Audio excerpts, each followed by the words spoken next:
Sedekatin jariyah, sedekah jariyahnya ada karena beliau mencari nafkah buat membiayai kita untuk sekolah.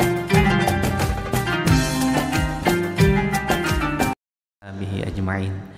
Rabbi shrah li sadri wa yassir li amri wahlul 'uqdatam min lisani yafqahu qawli. Allahumma aftah lana futuhal arifin wansur alaina min khazaini birahmatika ya arhamar rahimin. Segala puja dan puji syukur kita panjatkan senantiasa kepada Allah Subhanahu wa ta'ala yang memberikan kita limpahan rahmat, karunia serta nikmatnya, sehingga syukur alhamdulillah kita bisa berkumpul di tempat yang mulia dan penuh berkah. Diawali dengan sholat subuh berjamaah, dilanjutkan dengan thalabul ilmi. Mudah-mudahan aktivitas amal ibadah kita dicatat oleh Allah Subhanahu wa ta'ala sebagai amal soleh. Ilmu yang kita kaji, yang kita pelajari, mudah-mudahan menjadi ilmu yang berkah manfaat dunia sampai akhirat. Ilmu yang bukan cuma sekedar tahu, tapi bisa berbuah amal soleh dan kebaikannya. Sholawat serta salam semoga senantiasa terlimpah curah kepada junjungan kita, suri tauladan kita Nabi Muhammad sallallahu alaihi wasallam, kepada keluarganya, para sahabatnya, dan kepada para pengikutnya. Mudah-mudahan kita semua termasuk umatnya yang senantiasa menghidupkan sunnah-sunnahnya dan kelak mendapatkan syafa'atul uzma di yaumil hisab nanti. Amin ya rabbal alamin. Bapak Ibu yang dirahmati Allah Subhanahu wa ta'ala, di dalam Al-Quran Pak, kalimat sulit, susah, sengsara itu menggunakan kalimat syaqiyun. Jadi kalimat syaqiyun itu segala macam kesulitan kehidupan di situ tempatnya. Nah, kalau misalkan ditanya sama kita, setiap umat manusia sama Pak, nggak ada yang pengen dapat kesulitan, susah, belangsak, bahasa kasarnya ya, segala macam kesempitan, nggak ada tuh yang mau. Oleh karenanya di dalam Al-Quran Allah Subhanahu wa ta'ala memberikan informasi kepada kita. Ada 6 kebaikan yang apabila kita lakukan, kita enggak bakalan ketemu dengan syaqiyun tadi, enggak bakalan ketemu dengan kesulitan, enggak bakalan ketemu dengan cilaka, enggak bakalan ketemu dengan kesengsaraan. Kan kita juga sama begitu. Pengennya mah hidup ini kita jalanin tenang gitu Pak, seneng aja, betul? Di pengajian kita yang telah lalu kita udah bahas, karena ternyata di dalam Al-Quran Allah Subhanahu wa ta'ala berkehendak pengennya mah kita orang-orang yang beriman tuh seneng terus, betul? Kita udah bahas kemarin tuh, masih ingat Pak? Hah? Ingat semua insya Allah ya, karena sudah diamalkan. Nah, sekarang kita bahas bab yang kagak enak, tapi Allah kasih tahu jalan keluarnya, kira-kira begitu. Yang pertama, syaqiyun itu tidak akan pernah dekat dengan birrul walidain, bakti sama orang tua. Kita bisa baca dalam Quran surat Maryam ayat 32. Yang ayat sebelumnya menceritakan Pak, tentang bagaimana masyarakat pada waktu itu Ibunda Maryam melahirkan Nabiullah Isa alaihi salam, yang memang memiliki kedengkian, memiliki keraguan bahwasanya Maryam ini adalah wanita suci. Fitnahnya kan luar biasa. Maka bersyukur kita yang hidup pada zaman saat ini, bukan pada zaman Nabi Isa lahir. Ya barangkali Pak, nauzubillah, kalau kita hidup pada zaman Nabi Isa lahir, kira-kira kalau ada perempuan kemudian lahiran, nanya nggak? Nanya nggak? Nanya. Ya, itu pun yang dilakukan oleh orang-orang pada waktu itu. Akan tetapi kita sama-sama tahu, Ibunda Maryam jangan ngejawab pertanyaan orang, cukup diam. Akan tetapi setiap pertanyaan yang menanyakan tentang bagaimana perihal Nabi Isa alaihi salam, tanya aja langsung nih sama anak.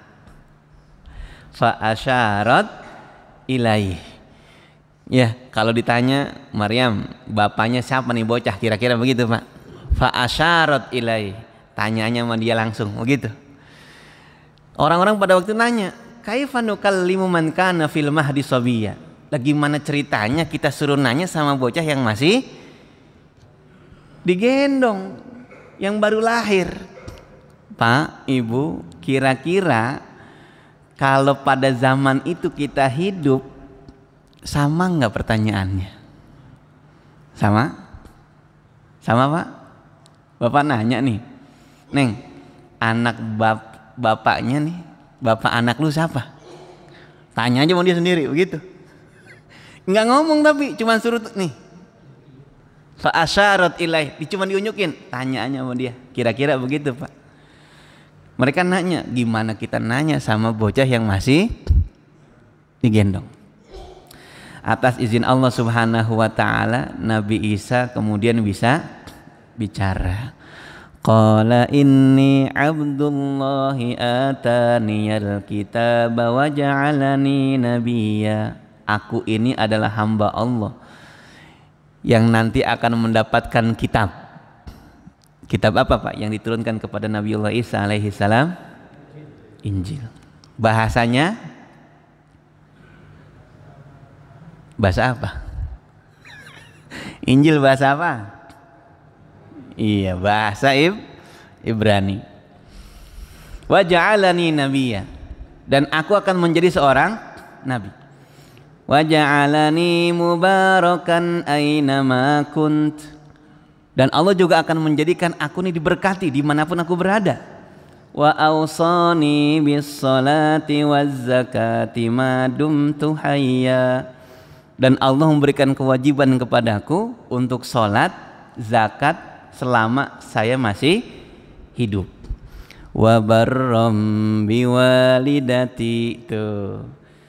Dan juga bakti sama ibunda tercinta. Walam yaj'alni jabbaran syaqiyya. Kalau saya udah bakti, ngerjain sholat, bayar zakat, insya Allah saya nggak bakalan jadi orang yang sombong atau cilaka. Jadi ternyata syaqiyun itu tidak pernah akrab dengan orang yang bakti sama orang tua. Kita sama-sama tahu dah Bang, betapa hebatnya orang-orang yang bakti kepada orang tuanya. Kita pernah dengar cerita tentang Uwais Al-Qarni. Betul ya? Orang Yaman yang kehidupannya jauh daripada hiruk pikuk sahabat di Madinah, enggak pernah berjumpa dengan Rasulullah sallallahu alaihi wasallam. Tapi Rasulullah sallallahu alaihi wasallam pernah berpesan kepada Umar, satu saat jikalau engkau menemukan anak muda yang menggendong ibunya dari Yaman, maka mintalah doa kebaikan kepadanya. Karena setiap dia memohon kepada Allah subhanahu wa ta'ala, doanya tidak pernah ditolak oleh Allah subhanahu wa ta'ala. Sekelas Umar bin Khattab minta doa kebaikan kepada anak yang bakti Pak, kepada orang tua. Bukan orang kaya. Kenapa dia mau menggendong ibunda tercinta? Ibundanya sudah renta, tapi pengen banget pergi haji sebelum dia menghadap Allah subhanahu wa ta'ala. Kalau zaman sekarang kira-kira ada orang tua renta digendong nggak Pak? Pakai kursi roda. Zaman dulu kan belum ada. Pergi haji dari Yaman, jauh apa dekat? Kebayang sama kita. Zaman sekarang masih enak pakai pesawat. Kursi roda, naik pesawat. Bahkan naik pesawat aja didorong sama orang. Fasilitas. Betul ya? Zaman dulu belum ada tuh digendong. Mau nyewa kendaraan yang keren pada waktu unta dan juga kuda, nggak sanggup dia. Tapi ibunya pengen banget pergi haji. Kuatnya anak bakti itu Pak, ketika orang tua punya keinginan nggak buru-buru ditolak, tapi diusahakan dulu. Nah, ibu pengen pergi haji sebelum ibu menghadap Allah Subhanahu wa Ta'ala. Kalau kita kira-kira posisinya Uwais Pak, gimana dah? Hah? Emak bercanda begitu, ya? Duit kagak ada, mana dari Yaman jauh Mak ke Mekah. Pergi mana kita perginya, kira-kira begitu Pak, ya. Tapi anak yang soleh nggak begitu. Dia kemudian berusaha pagi dan sore membawa bongkahan batu yang sekira-kira beratnya mirip seperti berat ibunya. Pagi naik gunung, turun gunung, latihan Mbak berbulan-bulan untuk supaya nanti terbiasa ketika menggendong ibunya dari Yaman untuk melaksanakan ibadah haji ke Mekah Al-Mukarramah. Luar biasa. Sepi dari pembicaraan di bumi karena emang orang susah. Bukan orang berilmu juga. Bukan seorang alim Uwais nih. Tapi baginda Nabi Muhammad sallallahu alaihi wasallam begitu mengenalnya padahal tidak pernah berjumpa dengannya. Setiap tahun pas musim haji pasti Umar nyari itu rombongan Yaman mana. Datang rombongan Yaman ditanya, ada nggak anak muda yang gendong ibunya? Oh nggak ada. Sampai sepeninggal Nabi masih nyari karena itu pesan dari baginda Nabi Muhammad sallallahu alaihi wasallam kepada dirinya.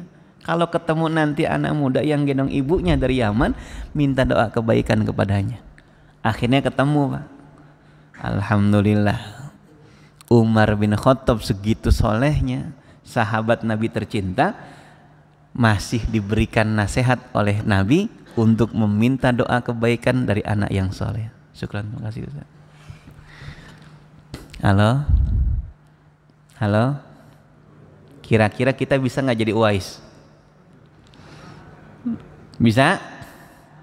Bisa? Ngurus orang tua Pak, apalagi yang udah renta. Enak apa enak? Jujur. Halo?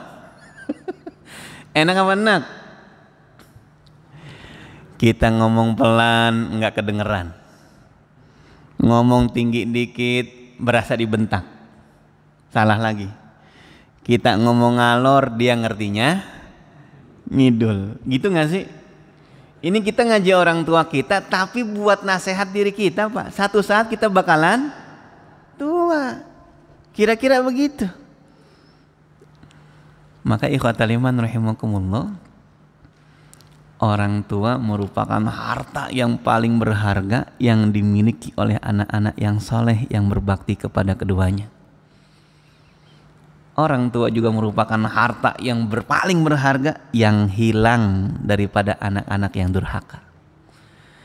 Maka ketika Allah Subhanahu wa Ta'ala masih menitipkan kepada kita nih keduanya ataupun salah satu dari keduanya, jadikan itu wasilah bagi kita untuk menjadi ahli surga. Kita sering bahkan Pak, setiap akhir Ramadan diberikan nasihat oleh guru-guru kita tentang setiap baginda Nabi Shallallahu Alaihi Wasallam. Ya, satu saat akan menaiki setiap anak tangga dari mimbarnya. Yang setiap anak tangga beliau naiki, beliau bilang amin. Naik tangga kedua, amin. Naik tangga ketiga, amin. Para sahabat nanya, kenapa demikian Rasulullah? Itu kan hal yang tidak biasa engkau lakukan. Salah satunya adalah doa yang dilantunkan oleh malaikat Jibril dan diaminkan oleh Rasulullah. Mereka yang dititipkan orang tua yang sudah renta tapi tidak menyebabkannya menjadi ahli surga. Rogibaan farojulin, celaka dia. Nah, maka ikhwatal iman rahimakumullah, ini nasihat buat kita semua Pak. Ya, keberadaannya luar biasa yang membawa berkah dunia dan akhirat kita. Ustaz, orang tua kami sudah meninggal dunia. Bagaimana cara bakti kami kepada mereka? Nah, pertanyaan yang sering ditanyakan atau bahkan kita pun bertanya demikian. Kata Rasulullah, ada 4 yang bisa kita lakukan Pak. kewajiban kita berbakti kepada kedua orang tua meskipun mereka sudah tidak bersama lagi dengan kita. Yang pertama, istaghfir lahuma. Kita memohon ampun untuk keduanya. Rabbighfirli wali walidayya warhamhuma kama rabbayani shaghira. Siapa yang ngajarin nih? Langsung Allah Subhanahu wa ta'ala dalam surah Al-Isra. Bisa semuanya ya. Maka anak yang gak berdoa, satu hari saja dia luput gak mendoakan kedua orang tuanya, dianggap durhaka, Pak. Mendoakan orang tua ini hukumnya wajib. Gak main-main nih ikhwatul iman. Hati-hati lupa nih. Ya. Yang kedua, wa tasaddaq lahuma. Kita bersedekah untuk keduanya. Ada masjid yang masih membangun, pesantren, panti yatim, majelis taklim, ikut Pak. Maka insya Allah apapun yang dilakukan oleh ananda tercinta berupa kebaikan, insya Allah kedua orang tuanya mendapatkan insentif pahala dari kebaikan anak-anaknya. Diniatkan ataupun tidak. Kita ngerti kebaikan karena memang wasiat dan ajaran kedua orang tua kita. Kita ada sedikit ilmu karena memang orang tua kita yang barangkali tidak mengajarkan kita tapi membiayai setiap kebutuhan yang kita butuhkan ketika kita mencari ilmu. Maka setiap kebaikan yang kita tahu kemudian berbuah amal soleh, maka Allah Subhanahu wa ta'ala pasti Pak, jangan nanya lagi, yakin nyampe meskipun tidak diniatkan. Betul ya? Awaladin salihin yad'ulah aw ilmin yuntafa'u bihi. Semua ada. Sodakotin jariyah, sedekah jariyahnya ada.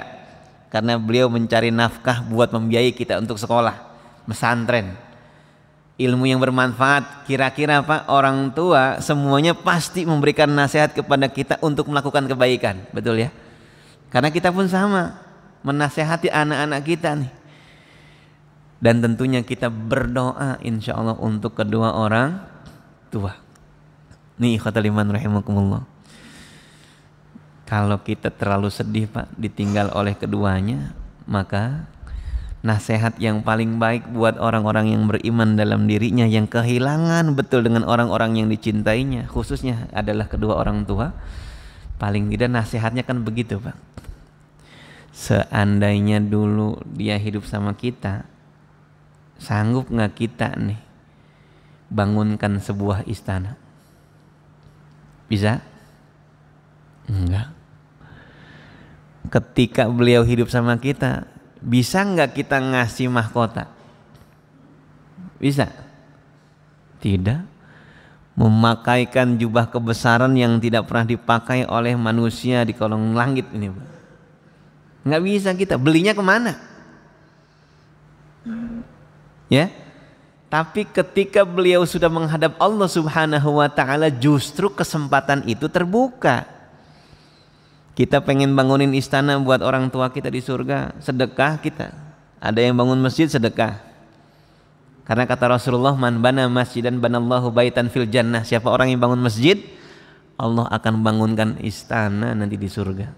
Kita niatkan mudah-mudahan pahalanya buat orang tua saya sampai ya Allah. Nah, ketika kita ngeluarin duit Pak, jegrek buat masjid, buat musola, majelis taklim, panti yatim, buat pesantren, insya Allah tuh ya orang tua kita dibangunkan istana karena memiliki anak yang soleh seperti diri kita. Kita pengen beda orang tua kita nanti di yaumil qiyamah. Kalau yang lain orang tuanya biasa aja, tapi orang tua saya harus beda nih. Pakaikan mahkota Pak di atas kepalanya. Dengan apa kita dengan memakai mahkota kepada keduanya? Baca Quran dan berusaha mengamalkan isi Al-Quran. Kata Rasulullah dalam hadis Sunan Tirmizi, man qara'al Qur'ana wa amila bima fihi albasallahu liwalidayhi tajan yaumal qiyamah. Siapa orang yang rajin baca Quran, berusaha mengamalkan isi Al-Quran, maka Allah Subhanahu wa taala akan memakaikan mahkota kepada kedua orang tuanya pada hari kiamat. Di dunia kita nggak bisa memakai mahkota, tapi nanti di yaumil qiyamah anak-anak yang soleh akan berlomba dia menghiasi kedua orang tuanya dengan pakaian yang tidak pernah digunakan oleh manusia dan memakaikan mahkota di atas kepala keduanya, insya Allah. Amin ya rabbal alamin. Yang ketiga, menyambung silaturahmi alladzi la tuwassalu illa bihima, yang dulu pernah disambung oleh orang tua kita, paman, bibi. Waktu beliau-beliau masih ada, biasanya kita juga ikutan akrab sama paman dan bibi. Anak-anak yang bakti itu ketika orang tuanya sudah tidak ada, mereka tetap menjaga hubungan baiknya dengan keluarga yang dulu pernah tersambung tali silaturahminya ketika orang tuanya masih ada. Terkadang kan kenapa alasan kita pulang kampung padahal orang tuanya nggak ada? Ini Pak salah satunya.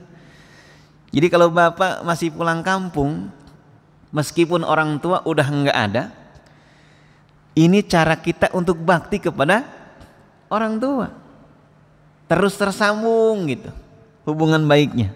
Masya Allah. Yang terakhir, menjaga silaturahmi dengan kerabat dan juga teman dekatnya ketika beliau masih ada. Orang tua kita nih punya teman Pak ketika hidup. Maka cara kita bakti yang keempat kata Rasul, terus dekati teman-temannya selagi beliau dulu masih hidup bersamanya. Nah maka keempat cara inilah cara kita berbakti kepada kedua orang tua meskipun mereka sudah menghadap Allah Subhanahu wa ta'ala. Yang pertama, ya, cara kita agar jauh dari berbagai macam kesulitan, birrul walidain. Banyaklah Pak, kisah, hadis gitu ya yang menjelaskan keutamaan kita memuliakan keduanya. Yang kedua, agar kita senantiasa nih dijaga oleh Allah dari berbagai macam kesulitan, perbanyak munajat, doa kepada Allah Subhanahu wa ta'ala. Kita bisa baca dalam surah Maryam ayat keempatnya. A'udzu billahi minasyaitonir rajim. Bismillahirrahmanirrahim. Kaf ha ya ain sad. Awalnya gitu ya. Surat Maryam. Zikru rahmati abdahu Zakaria iznada rabbahu nidaan khafiyya. Ketika Allah menyebutkan kisah Nabi Zakaria, yang beliau nih berdoa dengan lirih kepada Allah Subhanahu wa ta'ala. Apa doanya? Qala rabbi inni wahanal azmu minni washta'ala ar-ra'su syaiba. Ya Allah, tulang saya udah mulai keropos nih. Rambut saya udah beuban. Walam akum bidu'aika rabbi syaqiyya. Tapi kalau saya berdoa munajat kepadamu, saya nggak pernah kecewa. Apa yang diminta sama Nabi Zakaria Pak? Beliau minta dianugerahi keturunan. Karena di ayat 8-nya, kalau nggak salah ya, beliau bilang, wa mro'ati akhiro. Istri saya mandul kata orang. Beliaunya sudah renta, istrinya juga mandul. Kira-kira doanya pas waktu itu doang atau dari sejak nikah dia pengen punya keturunan? Dari sejak nikah. Panjang nggak Pak penantian doanya? Panjang? Puluhan tahun.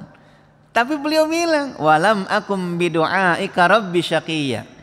Kalau saya munajat kepadamu ya Allah, saya nggak bakalan rugi, nggak bakalan cilaka, nggak bakalan sengsara. Masya Allah tuh. Maka dengan izin Allah Subhanahu wa taala beliau akhirnya dikasih keturunan. Siapa keturunannya? Nabi Yahya bin Zakaria. Ini doa Pak. Kita terkadang mohon maaf gitu ya. Kayaknya kita masing-masing sama dah. Punya masalah sama doa. Doa kita anggap malu Ustaz. Kita banyak maksiat nih. Kalau kita mintanya kebanyakan. Itu kalau kita minta sama makhluk. Tapi kalau kita mintanya sama Allah Subhanahu wa taala, justru kita sedang menjalankan perintah. Ud'uni astajib lakum. Bahkan di surat Al-Baqarah ya, ketika banyak orang bertanya, wa idza sa'alaka ibadi anni fa inni qarib. Muhammad, kalau hamba-hambaku bertanya tentang aku, kata Allah, bilang aku nih dekat. Ujibu da'watad da'i idza da'an. Aku akan menjawab setiap doa permintaan mereka. Falyastajibu li wal yu'minu bi la'allahum yarshudun. Kerjakan perintahku dan yakin setiap apapun yang mereka pinta aku akan berikan. Kita terkadang Pak, ini yang harus jadi catatan kita. Barangkali ada sebagian keinginan, maksud kita belum tercapai. Coba kita cek doa kita. Contoh misal, yang belum pergi haji atau belum pergi umroh, pengen gak pergi haji, pergi umroh? Tadi minta kagak? Halo? Kita mah inget pengen pergi haji kalau pas di mana? Walimatus safar. Iya juga, kita juga pengen pergi. Tuh baru doa ada bareng-bareng, betul ya? Coba kalau kita saban hari, kita saban sholat, berdoa dah habis sholat, pengen pergi haji. Barangkali Pak, mudah-mudahan banyak ceritanya soalnya. Ada orang pergi haji bukan lantaran duit, betul ya? Tapi niatnya yang kuat. Yang niat yang kuat itu tercerminkan dari doanya kepada Allah Subhanahu wa ta'ala. Ngelihat Ka'bah nangis, ngelihat Masjid Nabawi nangis, padahal gambar doang. Saking rindunya tuh hati, pengen banget pergi ke sono, begitu kira-kira. Allah panggil banyak betul Pak. Merebut masjid. Halo? Gajinya berapa duit? Hah? Jarang amat merebut masjid, UMR Pak. Betul?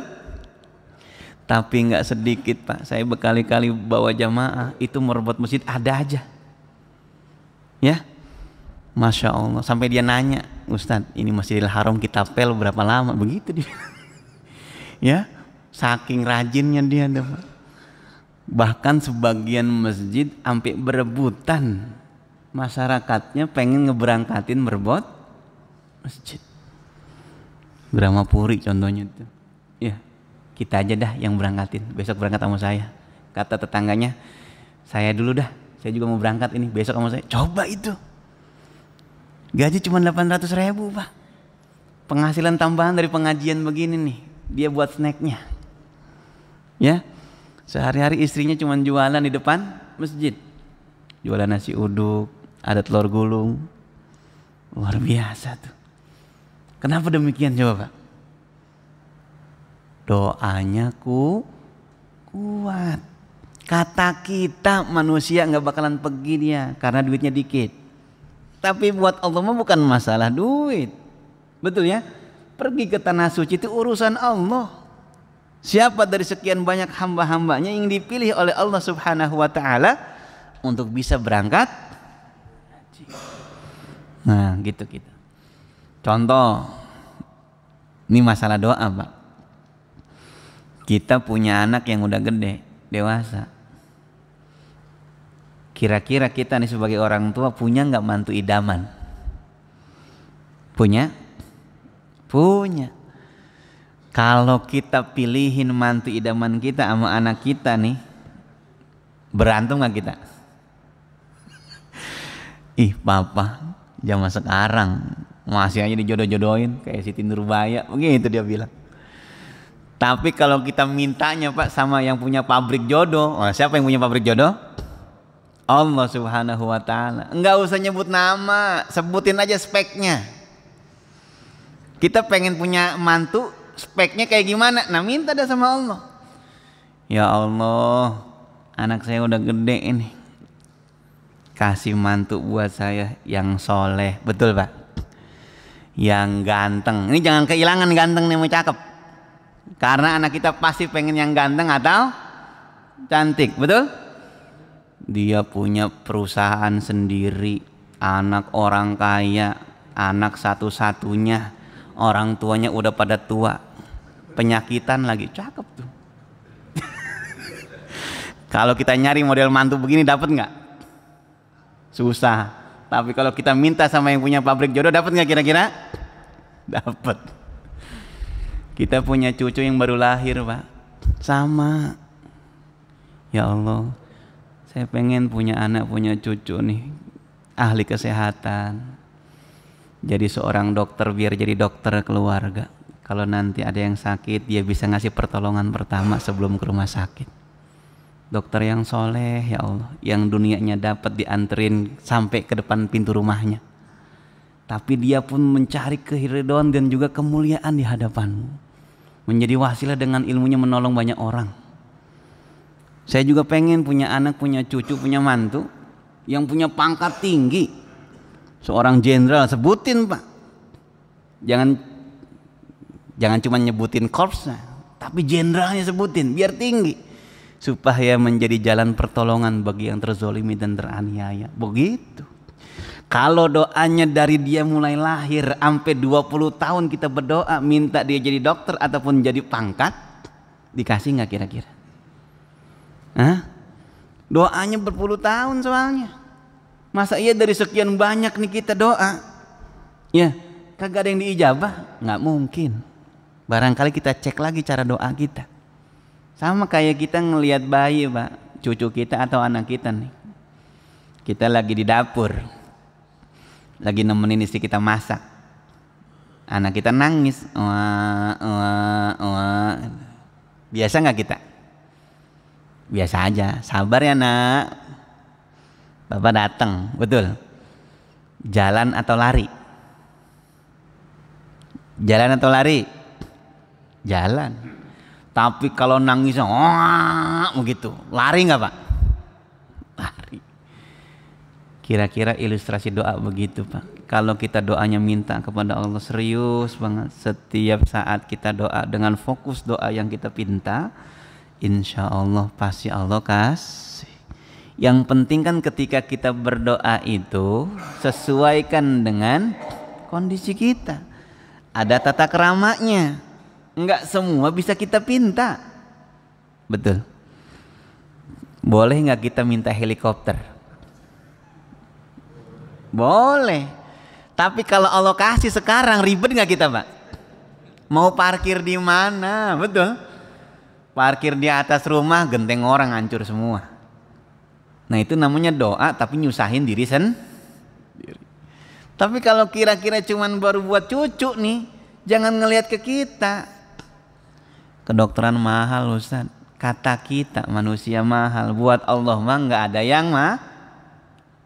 Banyak kok orang yang dapat beasiswa Pak, miliaran dia dapat, alhamdulillah, luar biasa. Buktinya banyak juga, gitu ya, yang dapat beasiswa full, kedokteran kek, mau jadi pangkat kek, ya semua sama, kesempatannya terbuka insya Allah.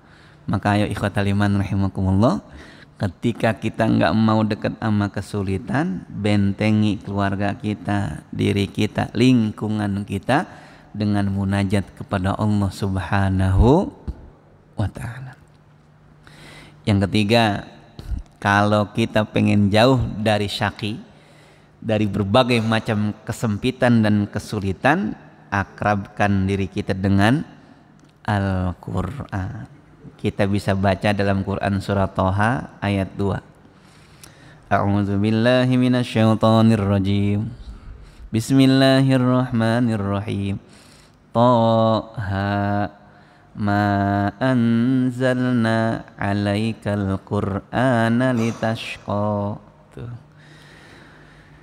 Kami ini nggak pernah nurunin Al-Quran agar membuat kamu susah. Sesungguhnya Allah Subhanahu wa taala menurunkan Al-Qur'an buat apa, Pak? Wa nunazzilu minal Qur'ani ma wa syifaa'un wa rahmatun lil mu'minin. Sebagai syifa, penyembuh. Bukan cuma obat, tapi betulan sembuh, Pak. Wa rahmat, dan juga rahmat. Rahmat itu sebagai macam kebaikan yang memang kita butuhkan. Lil mu'minin. Buat siapa? Yang percaya. Tapi bener gak sih? Kalau masih nanya begitu, nah berarti kagak nyampe itu efek Quran. Tapi buat orang yang yakin, maka insya Allah Al-Quran yang kita baca aja luar biasa, ikhwatal iman. Coba dah Al-Quran kalau kita baca, betulan gak jadi sifat dan rahmat buat kita? Orang kalau udah dekat sama Al-Quran, Pak, sehebat apapun ujian dan masalah dalam kehidupannya, pasti tenang dia dalam menjalaninya. Karena dekatnya sama Al-Quran. Kita nih kalau lagi geringsang, hati lagi gimana, pikiran lagi gimana, coba dah kita buka baca Al-Quran. Adem gak kira-kira, Pak? Adem. Kalau nggak percaya coba dah, kira-kira begitu. Ustadz, kita belum bisa bacanya. Al-Quran itu terdiri dari 114 surat. Yang mana aja kita baca sama, Pak, efeknya.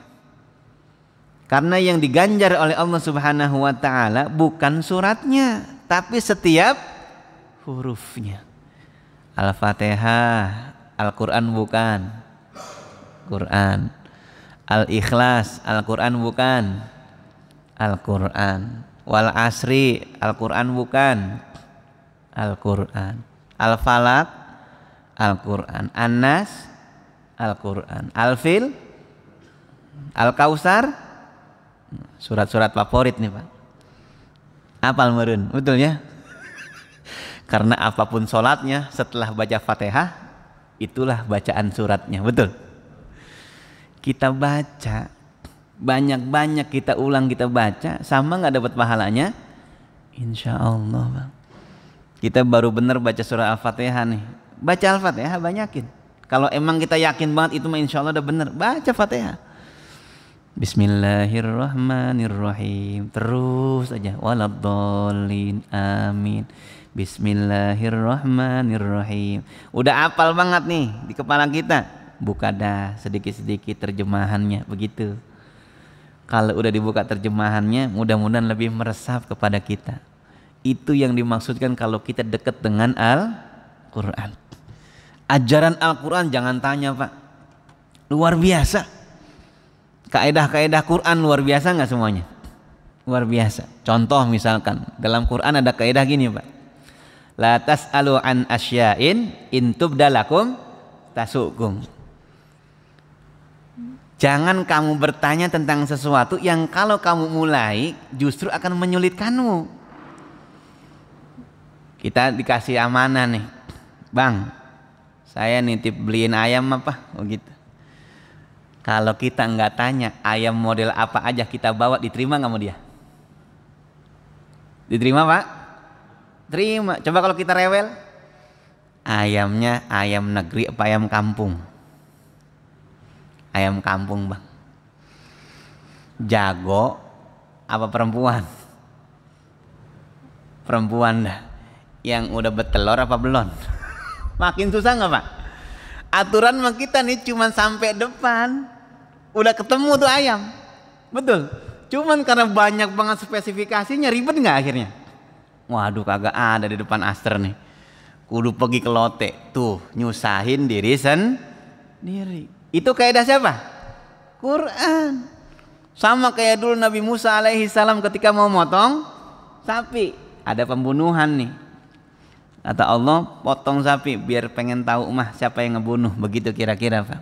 Ribet nggak Pak Bani Israel? Nanya lah segala warnanya apa tuh sapi. Betul? Wah ilaha illallah. Terus sapinya dipakai ngebajak apa kagak? Makin ribet nggak? Wa makadu yaf'alun, hampir-hampir kagak jadi motong. Tuh Pak, kaidah Quran. Ya, kaidah Quran lagi yang simpel-simpel aja. Fas'alu ahlaz zikri in kuntum. Kalau emang kita kagak ngerti, tanya sama yang ahli. Kira-kira begitu. Berarti semua ilmu dalam Quran ada nggak? Ada. Sampai buat sambal ada nggak dalam Quran? Ada. Mana ayatnya? Barusan. Ya, tanya sama yang ahli. Sambal siapa yang paling enak buatannya di mari? Datengin dia, minta resepnya, kelar. Tuntunan Quran. Hebat nggak Pak? Hebat. Masalah makan, catatan dalam Quran simpel nggak? Cuman 2 kan kriteria makanan. Ya, mana yang kita makan? Halalan, thayyiban. Halal yang pertama nih, dapetinnya, cara prosesnya, sampai nanti penyajiannya, betul? Thayyiban, baik juga efeknya buat kita.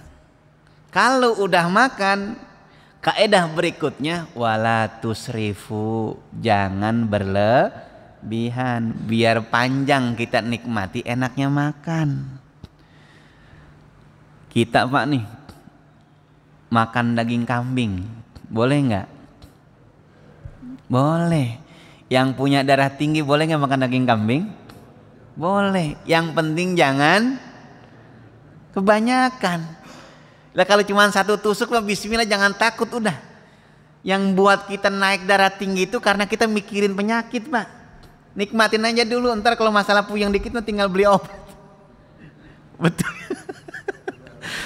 Yang penting 1 tusuk, jangan 1 porsi. Lah 1 porsi 10 tusuk, wassalam tuh. Pulang-pulang kaptopril 5 biji, betul ya, repot Pak.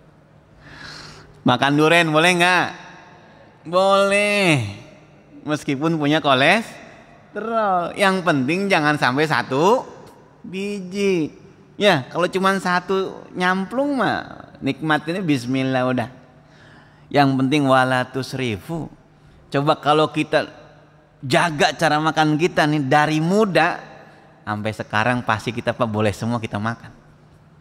Cuman karena dulu kita tarik nikmatnya waktu muda, hajarnya semua bak. Sekarang udah mulai dah. Ini tahan-tahan, betul? Kemarin kita kalau ngelihat sop, wah semangat nggak? Besok apalagi nih mau motong kurban, luar biasa.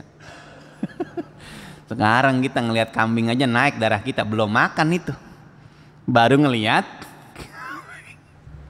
Ya, ngelihat daging sapi udah pening malah kita, kolesterol naik udah.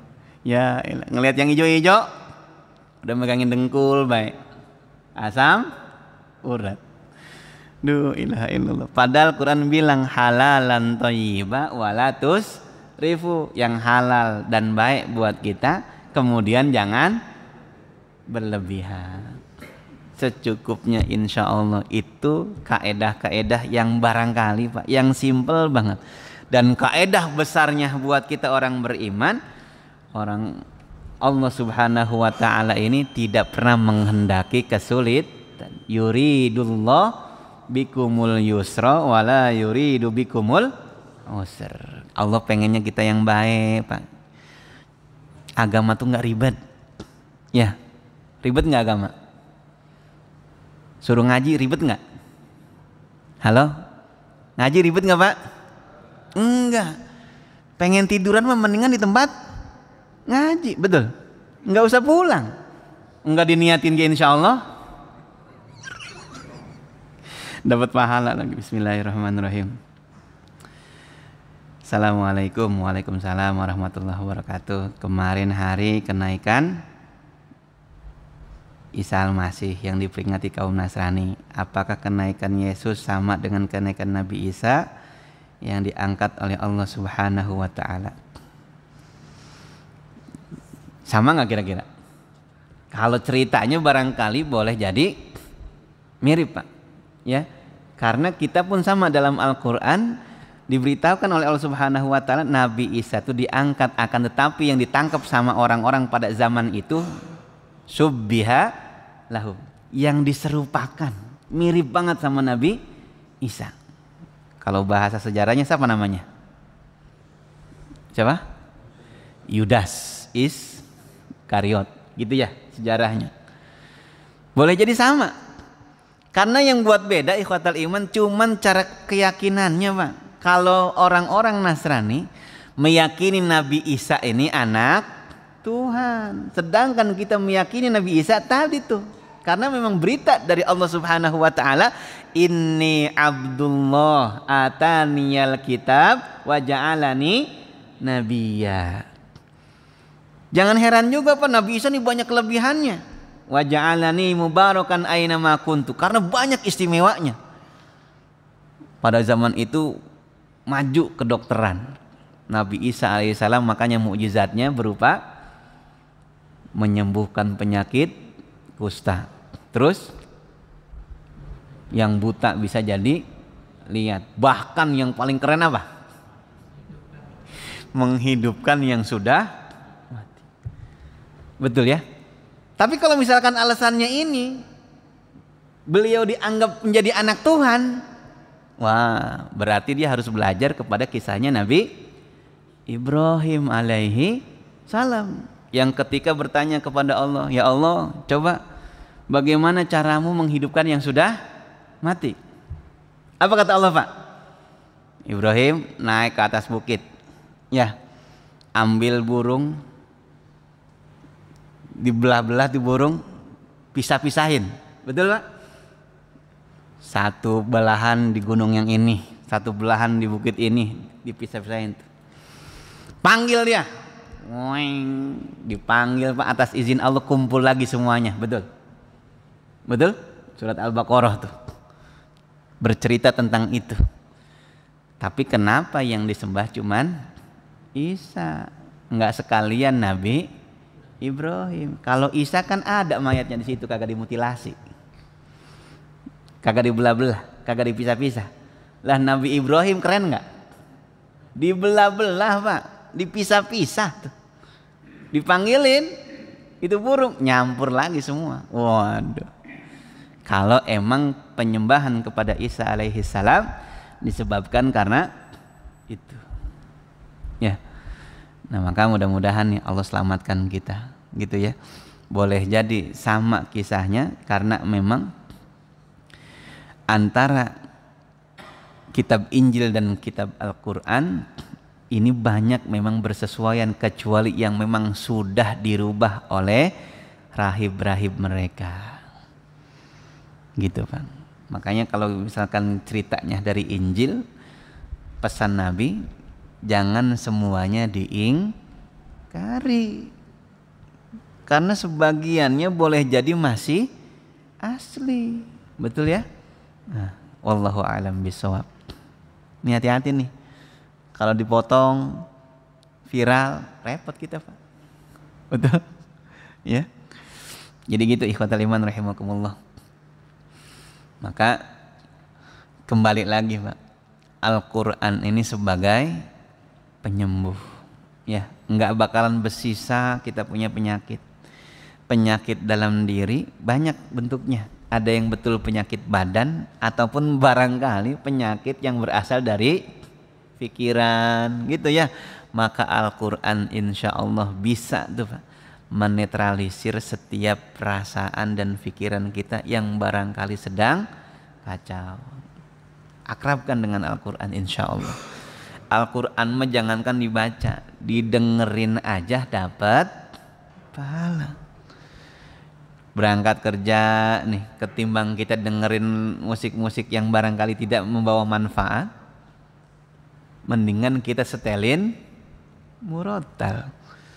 Murotalnya yang mana? Kalau bisa mah murotal yang jadi hafalan, ulangi terus Pak. Ya, sekarang kita misalkan sampai Al-Takasur, biasa begitu. Karena kemarin sebulan At-Takasur sampai Anas, misal. Nah sekarang kita tambah Al-Qari'ah. Ayo aja pulang pergi kita pergi ke kantor Al-Qari'ah sepanjang jalan. Pulang lagi dari kantor ke rumah Al-Qari'ah sepanjang jalan. Kira-kira hafal nggak? Hafal nggak? Hafal. Mukjizat Al-Quran Pak, hapunten banget. Yang belum kenal huruf Al-Quran aja tapi Al-Quran mah bisa diapalin. Mukjizatnya tuh. Anak-anak kita yang kecil, dia kenal nggak alif, ba, ta, sa, jim, ha, ho? Belum. Tapi udah bisa baca Fatihah.